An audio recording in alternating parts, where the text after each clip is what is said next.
आज भी साखी है किसी संत के बारे में। संत कहते हैं कि एक संत का सत्संग चल रहा था। सत्संग चलते चलते संत बहुत ही मौज में थे, बहुत भीड़ चल रही थी, बड़े प्रेम से सत्संग सुन रहे थे। क्या देखते हैं, संत जी के सबसे पीछे 4 डाकू आके खड़े हुए, बहुत गहरे डाकू, खूंखार डाकू, चेहरे पे बंदूक वगैरह लगी हुई है, चेहरे पे घाव लगे हुए हैं, दूर से डर लगता है उनसे चलने देख। तो सबसे पीछे बैठ गए सत्संग। सत्संग खत्म हुआ, जैसे ही संगत जाने लगी, सारी संगत अपने अपने घर चली गई, लेकिन वो 4 डाकू वहीं पर बैठे। संत ने पूछा, बेटा आप क्यों नहीं घर गए अपने? संगत तो खत्म होगी, सत्संग खत्म हो गया, आप अपने घर जाओ। तो कहते जी हमारा घर बार कोई है ही नहीं, हम तो रात को यहीं बिताए, क्योंकि जहाँ रुक जाते हैं वहीं पर रुकना होता है। तो संत कहते हैं, बेटा आप काम क्या करते हैं? डाकुओं ने कहा, जी हम तो डाका मारते, आप जैसे संतों से हम झूठ नहीं बोलते, डाका मार के गुजारा करते हैं। संत कहते हैं, भी आप बहुत बुरा काम करते हैं, इतना बुरा काम तो कोई भी नहीं है जो आप डाकू का काम।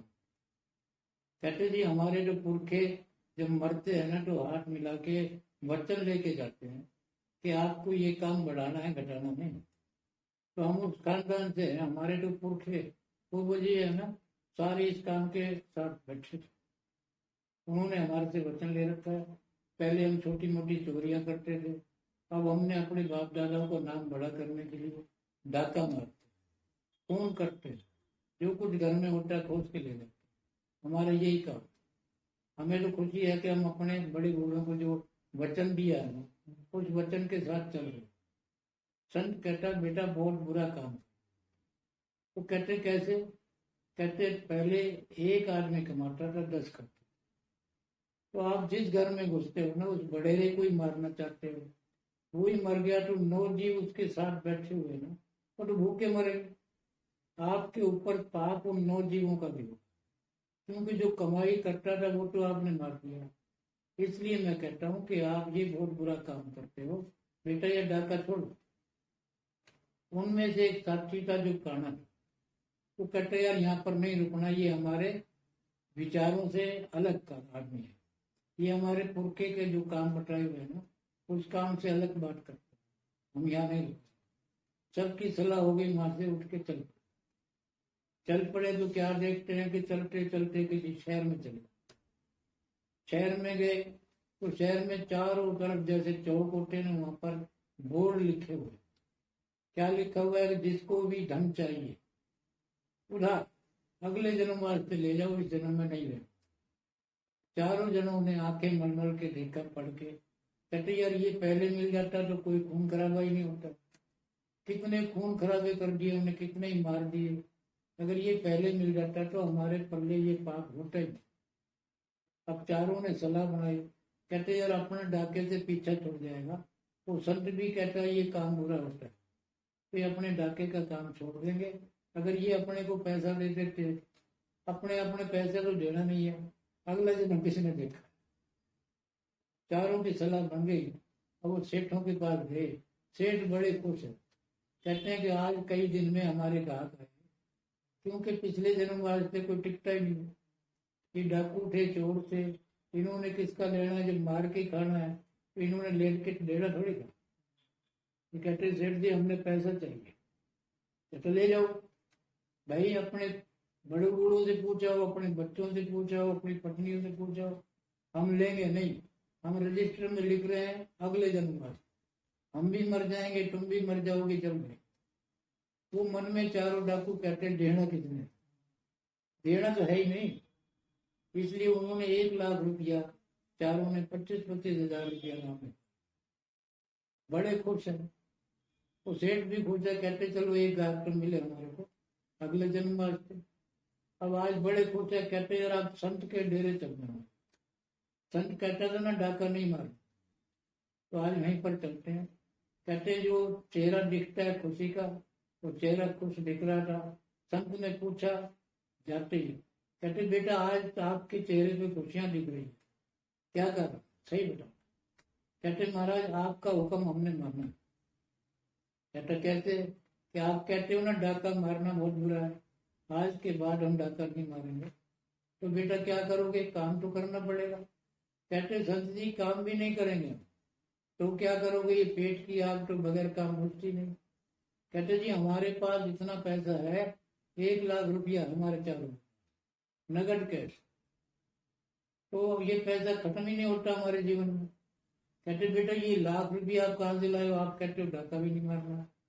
कहते महाराज जी जिस शहर में हम गए थे ना, वहां पर बोर्ड लगे हुए चारों पर, लिखा हुआ है जिसको भी अगले जन्म वास्ते लेना पैसा वो उधार ले लो, अगले जन्म लेना, मरने के बाद लेना। तो महाराज हमने कोई डाका नहीं मारा, उसने अपनी मर्जी से दिया। संत चुप हो गए थोड़ी देर। संत जब आंखें खोली, संत ने कहा बेटा ये डाके से भी बहुत बुरा काम कर लिया। चारों बड़े परेशान। कहते संत जी पहले कहते थे आप डाका मत मारो, अब डाका छोड़ दिया हमने, आप कहते ये जो देखता है अपनी मर्जी से वो भी काम करा रहा। कहते बेटा वो अगले जन्म वास्ते क्यों दे रहा है? आप इस कारण को सोचो ना। कहते हमारे में इतनी अकल होती तो हम डाका क्यों मारते? आप बताओ। तो संत बताता है कि आपने 84 लाख योनियां सुनी होगी। कहते हैं सुनी है कि 84 लाख में कीड़े मकोड़े मच्छर वगैरह कितने आपा पार करके इंसानी योनि में आते। तो इंसानी योनि में आप आए हुए हो तो ये तो ज्यादा पाप कर लिया आपने, और ये पैसा उतरना नहीं है बेटा, क्योंकि अगले जन्म में आपने इंसान तो बनना नहीं है जो आप उतार दोगे। आप तो पता नहीं क्या क्या कुछ बन के आओगे, और वो ऐसी योनियां है कि आप काम ही नहीं कर सकते। गाय है, घोड़ा है, बैल है, ये छोटा मोटा काम कर लेते हैं, वापस हो जाता है। लेकिन कितनी चीजें हैं जो नहीं हो सकता वापस। तो उन्होंने संत ने कहा कि कई योनियां तो ऐसी हैं जैसे कागा और नागा, यानी नाग की भी लाखों वर्ष की उम्र लिखी संत कहते, और कागा को कहते हैं गरुड़। जो विष्णु भगवान का गरुड़ है वो करोड़ों साल तक जीवित रहता है। आप उस योनि में आ गए तो आप तो उसका जीवन का जो है ना उतार ही नहीं सकते उसका पैसा। रिटर्न मैं इसलिए कहता हूँ ये डाके से भी बुरा काम। उनमें जो काना एक डाकू था, उसने कहा यार ये सब तो हमारे को हर काम के लिए बुरी बात करते। इसने कहा था डाका नहीं मारो, तो डाका छोड़ दिया हमने। अब कहता है ये पैसे भी लिया है तो ये भी खराब है, चलो यहाँ नहीं रुकते। ये तो हमें गुमराह करते हैं, हमारे जो पुरखे का काम करते हैं ना, उस काम से हमें गुमराह करते हैं। चलो तो चलते चलते उनको रात हो गई। पहले रात हो जाती ना तो वहां पर रुक जाते थे, और पहले इतना प्रेम था लोगों में, चाहे कोई बिरादरी हो, कहते भी आप परमात्मा आ गया, कोई मेहमान आते। उन्होंने कहते हैं सर्दी का दिन था, और सर्दी के दिनों में नई रजाइयां नई गड्ढे उनको 4 पहिया दे दी, कहा आप यहाँ आराम करो। खा पी के वो सो गए। उनके पास जिन्नस थी, पैसा था नगद 1 लाख रुपया। उनके दिमाग में आया कि सारी उम्र तो हमने डाका मारा है, और कोई हमारा ही पैसे डाका मार के ले जाएगा। तो उन्होंने सलाह बनाई कि 2 जने सोएंगे, 2 जने पैरा देंगे। तो उनमें जो पैरा दे रहे हैं ना, उन्होंने 4 बजे, क्या कानों में आवाज आ रही है, दोनों डाकू जाग रहे हैं और 2 सो रहे। तो गाय बोल रही है बैल से। गाय कहती है बैल भाई मेरी बात को सुन। कहते बोल बेना, अब मेरा जो जमींदार का पिछले जन्म का पैसा देना था ना, वो अब 3 रुपये रह गया। सारा मैंने दूध के रूप में पैसा नगद दे दिया इसको। अब 3 रुपये का दूध बिकते ही वो नगद आएगा, गले में पड़ते ही जमींदार का पैसा मेरी तरफ कुछ नहीं रहेगा, मेरा उत्तीर्ण हो जाएगा, मैं इसके तरफ से पार हो जाऊँ। अब बैल क्या कहता है, बहना तू तो चली जाएगी, मेरे तो ये 300 रुपये पिछले जन्म का मांगता है, और अब मैं बूढ़ा हो गया, मेरे से ये काम नहीं लेता तो ये जो खुआरा है मेरे को ये भी कर्जा चल रहा है, मैं कैसे उतारूंगा। तो गाय कहती है कोई पिछला लेन देन याद कर ले। तो गाय से वो कहता है कि मेरे को याद आ रहा है पिछले जन्म का, कि मैं आजकल जो राज है ना राजा, तो उसके यहाँ एक खूनी हाथी है। उस खूनी हाथी के मैं 300 रुपये पिछले जन्म का मांग, 300 रुपया पिछले जन्म का ये जमींदार मेरे मांगता है। तो मेरे ये पैसे कब हरे होंगे कि मेरी लड़ाई उससे करवा देंगे, राजा के हाथी से। तो जो जीतेगा उसके पैसे आएंगे, इसलिए मेरा वो कर्जा पूरा हो जाएगा। और वो दो आदमी जो जग रहे हैं ना, उन्होंने दो आदमी को जगाया। कहते यार खड़े हो, अपने तो 1 लाख रुपया ले रखा है अभी, अब समझ में आ रही है वो पिछले जन्म वास्ते क्यों दे रहे हैं। अभी ये गाय बन के बैल बन के दे रहे हैं। कहते 3 रुपया कर्जा रह रहा है, वो उतारना है सवेरे जब मर गया। अब चारों जने खड़े हो गए, उनकी बातों से पसीना आ गया। कहते सर्दी की रजाइयां उतार दी। कहते यार अब ये 1 लाख रुपया हम देंगे कैसे, कितना 1 लाख रुपया बहुत बड़ा पैसा होता है, फिर 3-3 रुपए का हिसाब हो रहा है। उन्होंने फिर बातें सुनी चारों ने। कहते यार अब तो पैसा देना पड़ेगा, क्योंकि जब ये वो जो काना सरदार है जो डॉक्टर, वो कहते यार गाय को मरने दो फिर सोचो। जैसे सवेरे गाय का जो दूध बिका ना 3 रुपए का, तो 3 रुपए कर्जा था उसका, गाय ने चूल्हा छोड़ दिया, गाय मर गई। गाय मरते ही अब वो डाकू है ना, अब उस जमींदार से कहते हैं, क्योंकि उस बैल ने कहा था कोई मेरी बात को सुनता होगा, गाय तो मर जाएगी, मेरी बात कोई सुने तो राजा से बात करवाएगा, जमींदार से बात करेगा मेरी। कोई जमींदार को पता होगा भाई मैं उस राजा के हाथी के 300 रुपये मांगता हूँ और ये जमींदार मेरे मांगता है 300 रुपये, इसलिए मेरी वहां पर हार जीत लगा दे 300 रुपये की, मैं जीतूँ। जमींदार के पैसे उतर जाएंगे, मैं टोला छोड़ के अपने योनि में चला जाऊंगा जहां पर भी मेरे को जाऊंगा। वो चारों डाकुओं ने बैल वाली बात बताई। जमींदार कहता है यार मेरे पास ये 10-12 साल से है, मैंने तो कभी सुना नहीं, मैं 3-4 बजे ही खड़ा होता हूँ, आपने कैसे सुन लिया। कहते जी हम झूठ थोड़ी बोलते, गाय ने जो कहा, गाय 3 रुपए का दूध बेच मर गई। अब बैल की बात है, बैल को भी आपने अजमाना चाहिए, आपके 300 रुपये आ जाएंगे, बैल से तो तुम्हारा मिलना ही नहीं कुछ भी, इसको तो खुआओगे, बूढ़ा मरा बूढ़ा बैल है। उसके बैल उसके जमींदार के जच गए। कहते यार ये बात तो सही है, मेरे पिछले जन्म के 300 रुपये मिलते हैं वो कहते। वो जमींदार बैल को लेके राजा के पास गया, राजा से बातें की। कहते जी मेरा बैल आपके हाथी के 300 रुपये पिछले जन्म का मांगता है। राजा बड़ा हैरान है, हंसता। कहते यार ऐसे कैसे हो सकता है, मेरा हाथी इतना बलवान है, वो कैसे 300 रुपये तेरे बैल के ले लेगा। कहते जी पिछले जन्म का लेन देन है। मेरा बैल कहता है कि मैं आपके हाथी के 300 रुपये मांगता हूँ, अगर उनकी दोनों की लड़ाई करवा दो ना, जो जीतेगा उसको 300 रुपये मिलेंगे, अब 300 रुपये शर्त रख लो। राजा के दिमाग में भी आया यार ये तमाशा देखना चाहिए। उस राजा ने देखा भी अगले जन्म का लेन देन होता है, कैसे होता है तो जनता को भी हम बताएं। उसने डोंडी पिटवा दी अपने राज्य में, जितने भी अगला जन्म लेना देना देखना होता है, देखना है तो आप देखने आ जाओ। सारी जनता वहां इकट्ठी हो गई। तो देखते क्या कि बैल से तो उठा ही नहीं जाता, मक्खियां भिनभिना हो रही है। तो बैल क्या देखता है, इतनी जोर से आवाज आती हाथी की, वो चिंगाड़ मारता हुआ आता है कि मैं बैल को पता नहीं किस ढंग से उठा के पटक के मारू। जैसे ही चिंगाड़ सुनी ना बैल ने, तो बैल सोचता है यार ये चिंगाड़ तो हाथी की आ गई है, मार देगा मेरे को। जैसे ही हाथी आया, बैल खड़ा हो गया, तो दोनों की आंखें मिली ना, तो बैल ने मौके का फायदा उठा के हाथी से अपनी भाषा में बात की।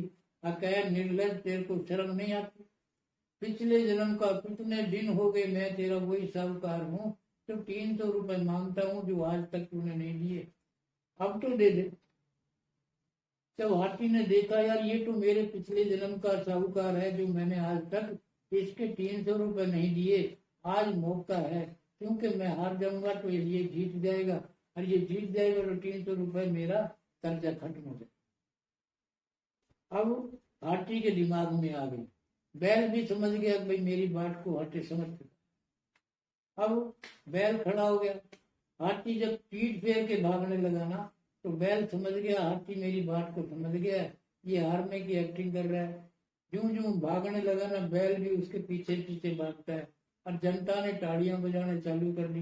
कहते भाई राजा का हाथी बैल से हार गया। 300 रुपये की जो शर्त थी ना, राजा ने जमींदार के हाथ में रखी, हाथ में रखते ही बैल का जो कर्जा था खत्म हो गया। उसी मैदान में बैल ने अपना चूल्हा छोड़ दिया, वो पता नहीं किस योनि में गया। अब चारों डाकू भी वहीं पर थे। डाकुओं ने देखा यार गाय और बैल ने भी अपना कर्जा दे दिया, हम कैसे देंगे। उसने संत तो कहता है 84 लाख पार करके मनुष्य का रूप मिलता है, तो ये लाख रुपया तो 84 लाख तो वैसे ही हो गए, फिर पता नहीं कौन सी योनि में घुस जाए हम, तो ये पैसा तो यार वापस देना चाहिए। चारों के दिमाग में जल गई ये पैसा गलत ले लिया, और ये अभी जमा करा देना तो बढ़िया है, वरना मर जाएंगे ना, तो ये पैसा उतरना नहीं। चारों एक का करके गए भाणिये के पास। सेठ से कहा सेठ जी जो पैसा हम ले गए थे ना, वो पैसा आप वापस ले लो। सेठों ने कहा कि भाई आज तक हमने जो पिछले जन्म तक पैसा दिया है, मरने के बाद लेने के लिए जो लिखा है वो हमने देख लो, एक भी अगर कागज में लिखा हो कि हमने जो दिया है वापस लिया हो। हमने तो सब मरने के बाद लेना है, आप मरोगे हम मरेंगे जब ले। वो कहते यार किसने देखा, आप ले लो। उन्होंने बैल की और गाय की बातें भी सुनाई। वो सेठ हंसने लगा, कहते यार इसलिए तो हम दे रहे हैं, पिछला जन्म हमने अपना सुधारना है, आप जैसे लोग हमारी सेवा करेंगे। उनके जच लिए जो हम तो फंस गए हुए। वो अब पैसे बाणिये की दुकान में भैंस फेंकते हैं, बाणिया जो है उनको सड़क के ऊपर फेंक देते, कहते ये तुम्हारा है, नाम लिख दिया। लोग देखते यार ये पागल लोग क्यों हो रहे, पैसे के लिए दुनिया मरती है, ये पैसा फेंकते सेठ जमीन पे फेंक देता है। ऐसा तमाशा तो आज तक नहीं देखा। डाकुओं ने देखा यार सेठ तो मानता नहीं है, अगर ये पैसा सड़क पे छोड़ते तो नाम तो हमारे लिखा गया, ये तो उतरेगा जैसे ही उतरेगा, ये तो नोट अगर सड़क पे छोड़ते दुनिया ले जाएगी। उन्होंने अपने नोटों को काबू किया। चारों ने सलाह बनाई कि संत के पास चलते हैं, वही रास्ता बताएगा ये पैसे कैसे उतरते। आज वो संत के पास गए। संत ने देखा यार आज बड़े उदास हैं। कहते बेटा आज उदास क्यों हो। कहते महाराज आपने सही कहा था कि डाके से भी बुरा काम है, जो मुफ्त में हमें लाख रुपया मिला है ना बगैर मेहनत के कमाई के, ये बहुत बुरा है। कैसे बुरा है। कहते जी जब हम आपके पास से गए ना नाराज होके, तो हम एक जमींदार के यहाँ रुके। जमींदार के घर गाय की और बैल की जब बातें सुनी ना, हमारे कान खड़े हो गए। हमने कहा यार ये पैसे तो उतारने चाहिए, गाय और बैल बन के पैसे उतारने, अब तो हम उतार देंगे क्यों, हमारे पास विवेक है, ज्ञान है। लेकिन अब जानवर बन जाएंगे, कोई और चीज में योनि में आएंगे तो कैसे उतरेंगे पैसे। तो हम उसके पास गए थे सेठों के पास, उन्होंने ये पैसे फेंक दिए, वो जमा नहीं करते। और चारों संत के दंडवत हो गए और उन्होंने आंखों में आंसू लेके मिन्नत मुट्ठी प्रार्थना की, महाराज ये हमारा पीछा छुड़ाओ, ये पैसे किसी भी तरह से सेठ के जमा करो। तो संत कहता भी आप अगर हमारे हुक्म में रहो तो ये पैसे उतर जाएंगे, आप बेफिक्र। कहते महाराज बहुत बड़ी बात हो जाएगी अगर ये पैसे सेठों के उतर। हम 84 लाख योनियों में भटकना नहीं चाहते, हम चाहते हैं जो अब लिए ना अभी दे जाए। कहते हो जाएगा आप बेफिक्र। तो दूसरे दिन जब रात को सो के उठे तो संत ने कहा कि एक हुक्म है, मेरे को मानोगे आप। कहते जी हाँ बोलो। कहते आप चारों दिशाओं में 4 बंदे हुए, चारों दिशाओं में देख के आओ। क्या देखे, जहाँ पर कुआ नहीं हो, बावड़ी नहीं हो, प्याऊ नहीं हो, सड़कें नहीं हो, तालाब नहीं हो, ये सारी जगह देख के आओ, और जहाँ पर नहीं है ना वे सारी चीजें लगभग। ये पैसा आप वहां पर लगा। चारों दिशा, उन चारों ने देखा यहाँ पर ये नहीं है, ये नहीं है, सब कुछ बढ़ा दिया। कहते महाराज जी सब कुछ बनवा लिया, आप हुक्म करो। कहते बेटा आप वहां पर नेम प्लेट लाओ सेठ, जिस दिन पैसा लिखा हुआ ना उस दिन का लिखा हुआ याद है। कहते उस नेम प्लेट तारीख लिखो, फला सेठ ने ये चीजें बनवाई फला तारीख, ये आप नेम प्लेट लिखवा के वहां पर लगवा। कहते जी वो नेम प्लेटें लगवा दी, अब क्या हुक्म है। कहा शहर से 4 मजबूत लठ लेके चारों दिशाओं में जहां जहां सामान बनाया ना आपने वहां पर खड़े हो जाओ। कोई पानी पीने आवे आपने पानी नहीं पीने देना, कोई नहाने आवे नहाने नहीं देना, कोई सड़क पे चलता है उसको सड़क पे नहीं चलने देना, क्योंकि आपका पैसा जब ही उतरेगा जब आप इनसे नफरत करो। ठीक है, चारों ड्यूटी देने लगे। आपने गर्मी के दिन है, आपने प्यास लगी, मेरे को प्यास लगी, कहते यार प्याऊ बनी हुई है, चलो पानी पीते। पानी वो पीने नहीं देते, कोई जबरदस्ती करते तो लट्ठों मारते हैं, लठ से मार मार के पीट के भगा देते। कोई नहाने जाता है तो नहाने नहीं देते। बड़ा मुश्किल हो गया। जनता जो भी आती है गाड़ियां देती है, यार ऐसे सेठ में प्याऊ क्यों बनवाई हुई है, तालाब क्यों बनवाए हुए, बावड़ियां क्यों बनवाई हुई है। ये काम में नहीं ले रही, बल्कि लठे डोर खड़े कर रखे, ये भी जो तनख्वाह पे खड़े कर रखे हैं। ऐसा ऐसा सेठों तक बात पहुंच गई। सेठों के पास बातें पहुंची, लोग बात गाड़ियां दे रहे हैं। सेठों आपको शर्म नहीं आती, आपने पैसा वहां पर खर्च किया, वो खर्च किया अच्छी जगह किया, लेकिन आपने 4 आदमी तनख्वाह के ऊपर रखे, लठेत रखे हुए, पानी नहीं पीने देते, लट्ठों से मारते हैं, आपने उस तनख्वाह के ऊपर डंडे रखे हुए, क्या फायदा हुआ। आपको तो पुण्य की जगह पाप मिल रहा है। सेठ घबराया। मुनि मुंह से कहा कि यार देखो, अब भाई खाते में कौन सी जगह कहाँ है। उन्होंने देखा उस एरिया की जगह पे, कहते जी हमारी कोई जगह ही नहीं वहां, हमने कुछ पैसा खर्च नहीं किया वहां पर। कहते यार वहां के लोग बात कह रहे हैं वहां पर आपकी प्याऊ बनी हुई है, नेम प्लेटें आपकी लगी हुई है। कहते देख के आए। आज सेठ और मुनि बग्गी में बैठ के जाते हैं, चारों दिशाओं में उनके नाम की प्लेटें लगी हुई है, चारों दिशाओं में कुएं बावड़ी तालाब बने हुए हैं। कहते यार ये बना किसने दिया, हमने खर्चा भी नहीं है पैसा, लेकिन बना कौन दिया। अब वो जब चारों को देखा ना तो सेठ समझ गया। कहते यार ये वही चारों है जो पैसा वापस देने गए। उनसे कहा भाई ये क्या तमाशा कर दिया आपने, जब आपसे हमने कह दिया प्यार से कि अगले जन्म लेंगे, मरने के बाद लेंगे, आपका पैसा जमा नहीं होगा।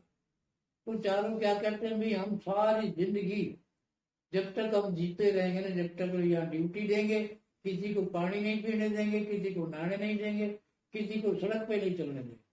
और वो चलेगा जबरदस्ती करेगा तो हम लट से मार, पाप तुम्हारी तरफ जा रहा है, हमारी तरफ नहीं।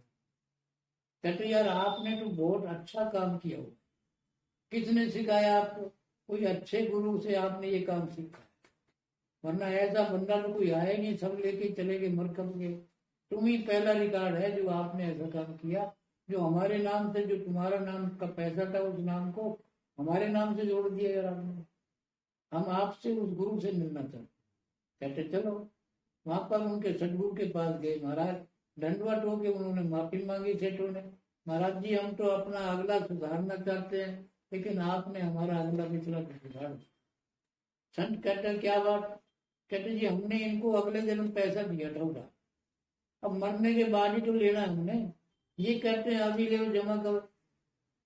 संत कहता है बेटा ऐसा है कि इनका पैसा जमा करना पड़ेगा, जो आपने आज तक पुण्य कमाया है वो पुण्य खत्म होके आपका पाप है, क्योंकि जो जीव प्यासा है उसको पानी नहीं पीने देंगे। ये निखर्चा निःशुल्क सेवा करेंगे अपनी, बगैर तनख्वाह पे सारी उम्र काम करेंगे, नाम पाप तुम्हारे नाम जाए। तो संत से पूछते हैं वाणिया, कहते महाराज कुछ रास्ता।